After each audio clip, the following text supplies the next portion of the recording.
சரிகமப நிகழ்ச்சியில இந்த முறை யாரு இந்த சீசன விட்டு வெளியேற போறா? அதாவது இந்த வர எலிமினேஷன் யாரு? அப்படிங்கிற ஒரு கேள்வி தான் இப்ப எல்லாருக்குமே மிகப்பெரிய அளவுல ரொம்பவே வைரலா போய்க்கிட்டு இருக்கு. அத பத்தி தான் இந்த ஒரு வீடியோல நம்ம பார்க்க போறோம். சரிகமப லிட்டில் சாம்ப் சீசன் 5 ரொம்பவே சூப்பரா போய்க்கிட்டு இருக்கு. கடந்த வாரம் லெஜண்ட்ஸ் ரவுண்ட் நடத்தியிருந்தாங்க. அந்த ஒரு லெஜண்ட்ஸ் ரவுண்ட்ல கண்டஸ்டன்ட்ஸ் எல்லாருமே ரொம்ப சூப்பரா பாடியிருந்தாங்க.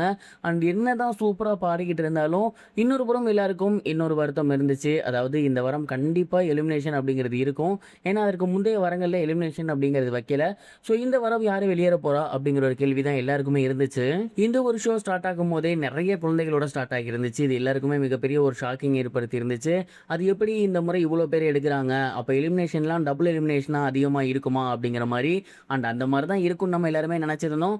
பட் நம்ம யாருமே எதிர்பார்க்காத வகையில இந்த சீசன்ல எலிமினேஷன்ஸ் அப்படிங்கிறது ரொம்ப ரொம்ப கம்மியாவும் நடந்துட்டு இருக்கு, ரேராவும் நடந்துட்டு இருக்கு. அண்ட் சம்டைம்ஸ் மட்டும் டபுள் எலிமினேஷன் வைக்கிறாங்க.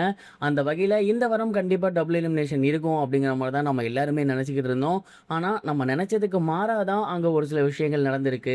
கடந்த வாரம் லெஜண்ட்ஸ் ரவுண்ட் போயிருந்துச்சு. இந்த ஒரு லெஜண்ட்ஸ் ரவுண்ட்ல SPB sir, Malaysia Vasudeva sir போன்ற லெஜண்ட்ஸோட சாங்ஸை எடுத்து பாடியிருந்தாங்க.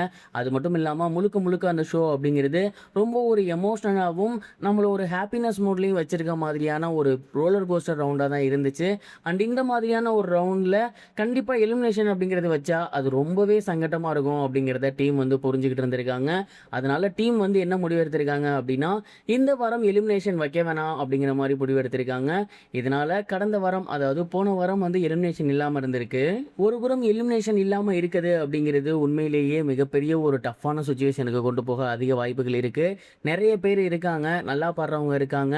அதனால வந்து எப்போ என்ன ஆகும் அப்படிங்கிறத நம்மளால புரிஞ்சிக்கவே முடியாது. திடீர்னு நல்லா பாடாதவங்க நல்லா பாடி கோல்டன் பெர்ஃபார்மன்ஸ் வாங்கலாம். நல்லா பாடுறவங்க அன்னைக்கு ஒரு நாள் பேட் லக் ஆகி அந்த டேல விட்டு அவங்க வெளியே போகலாம். இந்த மாதிரி ஏகப்பட்ட விஷயங்கள் நடந்திருக்கு. இதற்கு முன்னாடி சீசன்லையும் நம்ம அதெல்லாம் பார்த்துருக்கோம். ஸோ அந்த வகையில் பார்க்கும்போது இந்த சீசனில் பார்த்தீங்கன்னா சுமன்ராஜ் நல்லா பாடிட்டு இருக்காரு. அதே போல் அபிஷேகாலாம் நல்லா பாடிக்கிட்டு இருக்காங்க. ஒரு ஒன் டே பேட் டேவாக அமைஞ்சிருச்சு அப்படின்னா கண்டிப்பாக அவங்களுக்குலாம் வந்து வெளியே போகிறதுக்கு அதிகப்படியான வாய்ப்புகள் இருக்குது. அதனால் முன்கூட்டியே யாரெல்லாம் வீக்காக இருக்காங்களோ அவங்களாம் வந்து எலிமினேஷன் ஆகிட்டாங்க அப்படின்னா ஸ்ட்ராங்கான பிளேயர்ஸ் இன்னும் கொஞ்சம் நல்லா ப்ரிப்பேர் பண்ணி நல்லா பாடி ஒரு சூப்பரான வைபான ஒரு செட்டாக மாறுறதுக்கு அதிக வாய்ப்புகள் இருக்கு. ஸோ வரப்போற வீக்ஸ் எல்லாமே இதுக்கப்புறம் முழுக்க முழுக்க அதிரடியா இருக்க போகுது அப்படிங்கிறதுல எந்த ஒரு சந்தேகமே கிடையாது. இது வரைக்கும் எலிமினேஷன் தள்ளி போட்டுட்டு இருந்தவங்க இதுக்கப்புறம் வார வாரம் டபுள் எலிமினேஷன் வைக்கிறதுக்கும் அதிகப்படியான வாய்ப்புகள் இருக்கு. ஏன்னா அந்த அளவுக்கு கண்டஸ்டன்ஸ் இருக்காங்க. டாப் 10 செலக்ட் பண்ணும், டாப் 5 செலக்ட் பண்ணும். ஸோ இனிமேல் வர வாரங்கள் ரொம்ப ரொம்ப ஃபன்னாகவும் த்ரில்லிங்காகவும் இருக்கும் அப்படிங்கிற மாதிரி தான் நான் நினைக்கிறேன். நீங்க என்ன நினைக்கிறீங்க? யாரெல்லாம் சர்வை பண்ணுவாங்கன்னு நினைக்கிறீங்க? கமெண்ட் பாக்ஸ்ல மறக்காம ஷேர் பண்ணுங்க. இது வரைக்கும் கனெக்டிங் டிவிக்கு சப்ஸ்கிரைப் பண்ணனா மறக்காம சப்ஸ்கிரைப் பண்ணிக்கங்க. உடனடி அப்டேட்ஸ் பெறுவதற்கு நோட்டிஃபிகேஷன் பெல்லையும் கிளிக் பண்ணிக்கங்க.